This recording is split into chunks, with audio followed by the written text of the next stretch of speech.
Have you ever used runes for spirit communication? Thanks for joining us for the How to Use Runes for Spirit Communication free masterclass. I'm Michele Wildflower. I am the host and facilitator for the Women's Empowerment and Spiritual Awakening Retreats, also the Director of Education at Nature's Mystery School of Metaphysics, also the creator of the Activation Spiritual Toolbox, which I'll tell you more about later. And today we're going to help to uncover some of the ways that we can use runes for more than just a basic reading. But first, I wanted to tell you a little bit about me and then a little bit about another free masterclass we have coming up in June so that you can mark your calendars if that's something that you're interested in. Does that sound good? Okay, good. So give me a thumbs up if that sounds good. Okay, great. So I've been interested in anything metaphysical since I was a very young child, which was very taboo growing up in a Catholic family. I literally actually went to a Catholic grammar school and was taught by nuns. So I didn't really have a lot of people to ask about tarot cards, runes, all the things, astrology that I was interested in. So I just kind of kept it on the DL and, just kind of researched on my own and studying about everything metaphysical that I could get my hands on. And then when I grew up, I had 4 beautiful daughters, and they were trying to be nice, and they gave me a gift of going to a women's retreat. And at the women's retreat, they had all of the women there do all of the cooking and cleaning for 12 women. And remember, I said I was a mother of 4, right? So to me, I just thought, wouldn't it be cool if we had a retreat that the women didn't do any household chores, like no cooking, no cleaning? I mean, if you really wanted to, you could, but ideally you would be out looking at the view, awakening your spirituality, empowering yourself, finding what lights you up and awakens your soul and makes you just feel lit up, So I decided to have a retreat, and that's what at our retreat, there's no cooking, there's no cleaning, and it's just great conversation with like minds, exploring our spirituality. We'll talk a little bit more about that later. But right now I'll tell you about the master classes that we have coming up. So on June 17th at 5 p.m., we have Potion Makers Unite. Do you love making potion? Were you one of those children on the playground who is picking up leaves and twigs and pebbles and mixing potions together? Do you love pretty bottles? Is going out into the woods and foraging your ingredients for your next concoction part of the fun?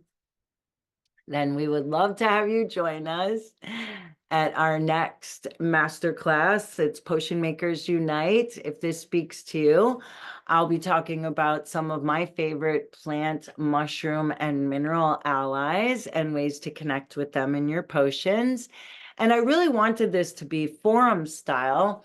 So all potion makers are encouraged to reveal some of their favorite potions and results, or deep connections they've had working with the allies, any secrets they've discovered or would like to share, anything you feel like sharing with people who are actually interested. Like I said, we'd love to have you join us. And then June 17th at 6:30 p.m., we have Picking the Perfect Tool for Divination free masterclass. I know sometimes it can seem overwhelming at times knowing which divination tool to choose, or even knowing the choices available to us, right? So we'll be going over some of the divination tools that are out there and specific times to use them in the moment for your purpose. And I will put these in the chat so that you can... Oh, I'm just going to admit these. Hello. I'm just putting these in the chat so that if that's something that you're interested in, you can head over there and sign up for those free master classes that we just mentioned. And this one is for the Potion Makers Unite. Sorry about that. And then this other one is for the Divination Masterclass that I just mentioned. Okay, there you go. So there's that. Is it in there? Can you see it? Okay, good. So there's those two master classes. If you're interested in them, you can sign up for them. Like I said, one is picking the perfect divination tool for the right moment. And the other one is learning, or the Potion Makers Unite, where all of us potion makers will get together and compare notes. So sign up for those. Okay, so now let's find out how we could use runes for communicating with spirit besides the basic reading. And if you want to turn on your cameras so that we're all in like a little community together, I always like to see the folks that I am working with, my students. So beyond the basic method of casting runes, sorry about that. Beyond the basic method of casting runes for direct communication, there's several other ways to incorporate runes for communication for spirit communication practices. And we don't have time to detail all of them here today, but we will go over 4 of them, and the rest we'll talk about at the retreat. So I don't know if you've ever heard of a sigil. So a sigil is a symbol that's created for a specific magical purpose. It's often used in various magical practices to manifest intentions, desires, or to invoke specific energies. And sigils can be crafted from letters, symbols, or abstract designs, and are charged with intent through focused visualization, ritual, or meditation. Excuse me for those interruptions. And I wanted to, so I was going to talk a little bit more about how you would craft a sigil or bind runes, but I wanted to, before we move into how to do it, I just wanted to tell you a little bit more about the process of crafting one. So once you have completed your sigil with the symbols, then you're going to charge it. And after it's charged, it needs to be activated. So this can be done by placing it somewhere significant, like on your altar or something like that, carrying it with you, or performing a ritual with it to imbue it with your intention. And then after you activate it, you can either carry it with you, or like I said, perform a ritual to send your intention out to the universe. But then after that, you really want to release and forget. So you don't want to be always like, oh, I'm just waiting. You just like leave it alone, forget about it, and let your subconscious just kind of let it bring it to you. If you are thinking about it all the time, then you're like attached to it, and there's so much desire and longing and whatever. So if you just like ask for it and then release it and forget, after it's activated, this is based on the belief that by releasing your conscious mind's hold on to the desire, you allow the subconscious, like I said, to work on manifesting it without interference. And there's a few reasons that you might use a sigil for. So you could use it for protection, to safeguard your home or a person. You might use it for healing, to promote physical, emotional, or spiritual healing. You might use it for manifestation, to manifest your desires or bring your goals into reality, or spirit communication, to enhance your communication with spirit. So does anyone have any questions about that before we move on to... I'm sorry, Emily, could I write what in the chat?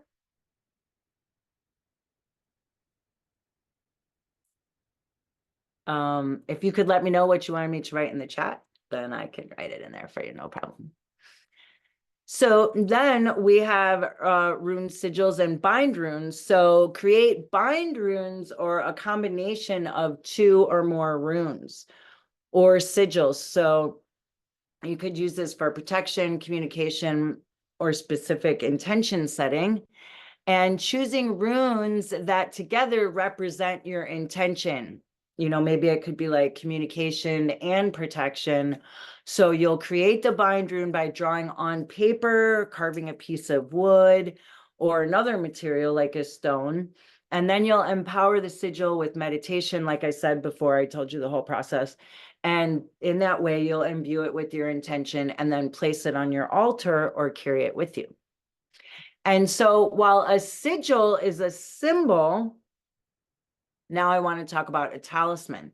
So a talisman is something that you might put a sigil on, right? So a sigil is a symbol, whereas a talisman is a physical object, okay? So you can create a rune talisman for ongoing spirit communication or protection. You can choose runes that symbolize your intent, like we said, and create the talisman by inscribing the runes onto an object, whether it was a piece of jewelry, a piece of wood, a stone, another object that you might have. Then you would consecrate the talisman by blessing it and empowering the talisman through ritual and intention. So then, and like I said, I'm not really talking about how to do a rune reading or the basics of a rune spread, because we're trying to take it to the next level and do a little more than a basic reading, right? Okay, good. So the next way would be by divination and ritual. So you could incorporate runes into broader divination practice or rituals. So you could combine rune casting with your other rituals, such as invoking deities or a manifestation spell or something like that, using candles or making offerings. You could choose the best runes for your specific intention and then incorporate them into your spell. Or you could use multiple divination methods where you're incorporating more than one divination tool. So that would involve using runes alongside tarot cards or pendulums or other divination tools to corroborate and deepen your readings. You know, you could like put your runes out and then you could like hold the pendulum over it and see if you get any inclination of which one you should choose. That'd be a way that you could incorporate the two of them together. And any kind of spiritual work that you do, it's always a good idea to have a journal with you so that you can keep track, especially when like all those synchronicities start happening. It seems like as people start communicating with spirit and connecting with their higher self, that you start really opening yourself up, your spirituality, to those deeper connections. And by keeping a journal, it helps to just not only remember those synchronicities, but, you know, just you can go back over them and, you know, in hindsight, you know, look at what has gone on, situations that have happened and what synchronicities you were experiencing at the time. And so this is the Activation Spiritual Toolbox that comes with, so the retreats are all inclusive. It comes with all the readings, lakeside lodging, fresh organic vegetarian meals, everything's included. And not all of them are decorated like this. I'm kind of childlike, so I like to over decorate mine probably. But if you wanted to decorate it, you could. There's lots of stickers there, but if you wanted yours to just stay plain, it could. And so in it, we have a smudge stick and a crystal, a set of runes, a deck of tarot cards with a silk to wrap them in. There's also a gratitude journal and a gratitude journal, and then a sketchbook in case you got any visions from spirit that you could keep track with. So basically, it's like everything that you need to explore your spirituality in one place that's actually portable and that you could carry with you. And it also, so at the retreats, we also make a pendulum out of semi-precious gemstones that would be gemstones of your choice. I like to incorporate all of the different gemstones in mine. So this is one that I made, and I chose amethyst. So mine is amethyst. And I like to use all of the different gemstones. If you wanted, you could just make yours out of, like amethyst or rose quartz or whatever. But I thought it was cool to harness the energies of all those different gemstones. And the runes that come in the activation spiritual toolbox are also many different gemstones, so that you can harness the energies of all those different gemstones in your readings as well. So, and then we also craft a spell kit. So the spell kit is basically comes with a candle, depending on what kind of spell kit you get. There's 4 different ones, and one's for spirit communication, one is for protection, one's for self-love, and then one is to attract abundance into your life.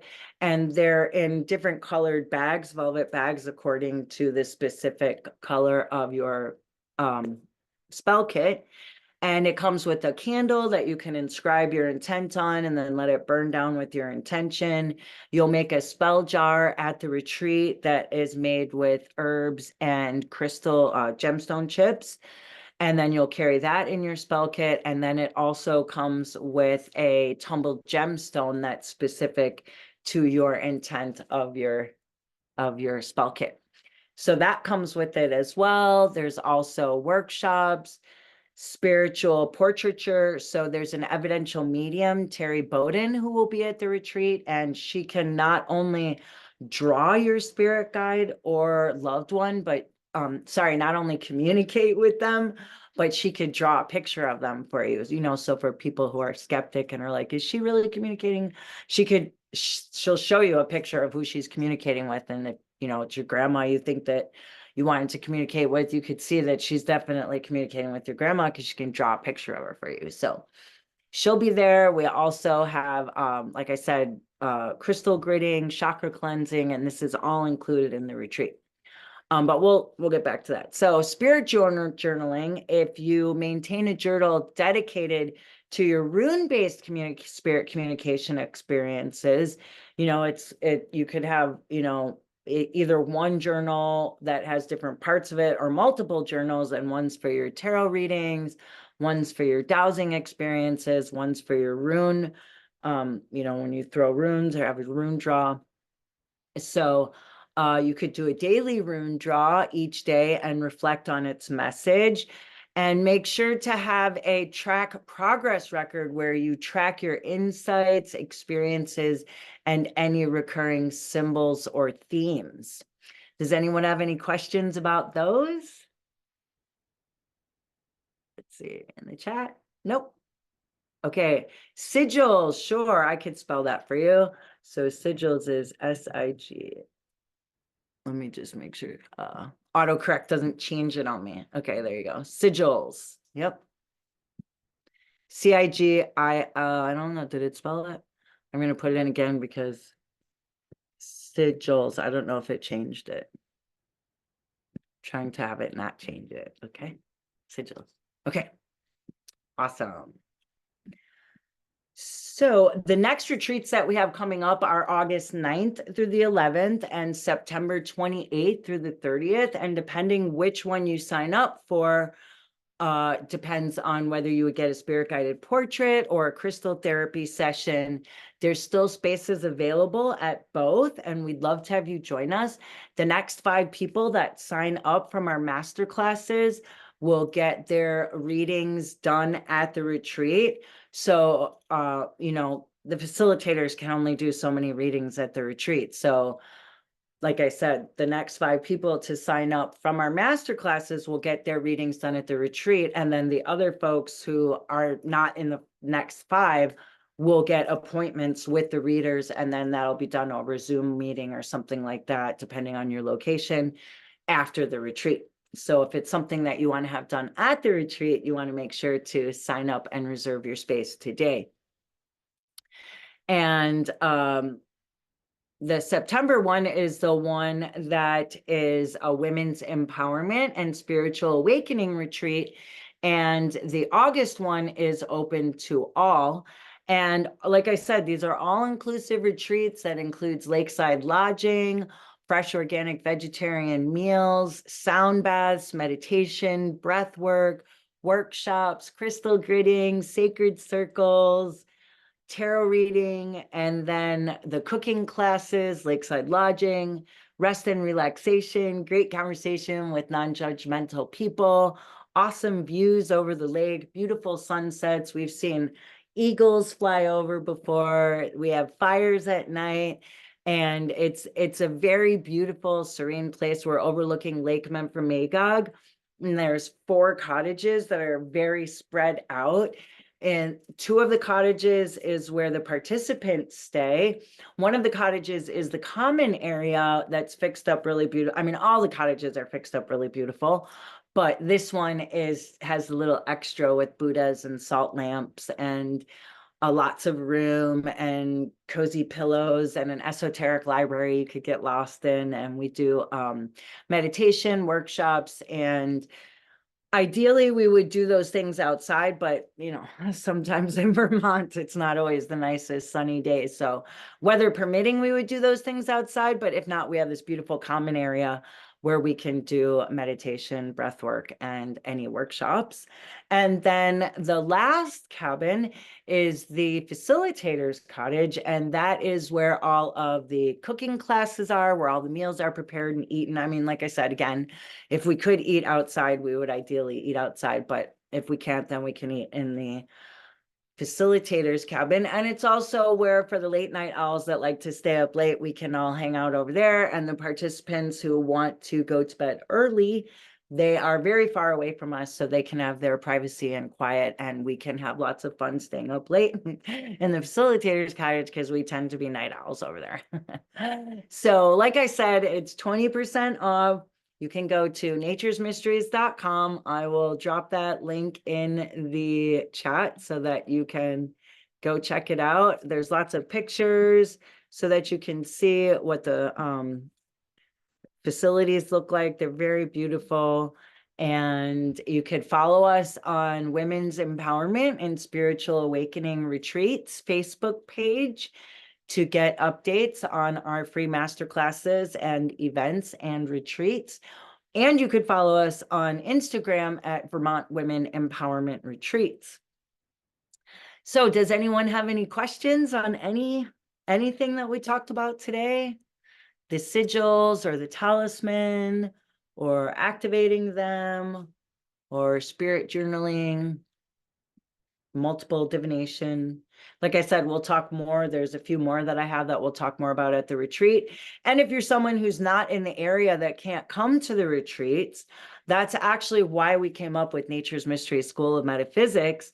So, we give the toolbox, the activation spiritual toolbox, to everyone, but sometimes the participants have requested more guidance with it because they're not really adept at tarot cards, runes, and pendulums or dowsing. So we've actually come up with a 9-week activate your divine feminine course. And over the 9 weeks, we'll meet once a week, and 3 weeks we'll explore tarot cards, 3 weeks we'll explore runes, and then 3 weeks we'll explore dowsing and pendulums and all that fun stuff.